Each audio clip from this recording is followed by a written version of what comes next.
If you put anything on the master page, it will show up all of the pages. I put some text in the footer field and I go on check page number 8.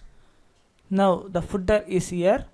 I want move it the text somewhere, but I cannot select it. Only the text frame is selected and moved. So I undo it. You can see the master page item in dotted line frames. If you hold Ctrl Shift and click once, now the master page items convert to page item and you can move anywhere and you can edit it. Double click on it. I delete the flowers. In the same way, I want to convert this object also.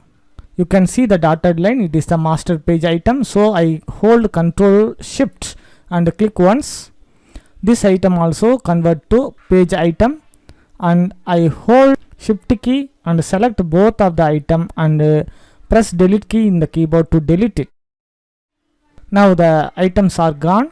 If you accidentally delete or convert the master page item, you can revert it.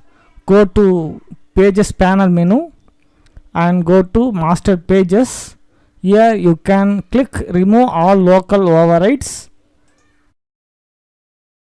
Now the master page options applied again. All of the edited and converted items bring to that position. When comes to building structure of the document or books, master page is necessary. So you should familiar with them. Thank you for watching. I will meet you the next lesson.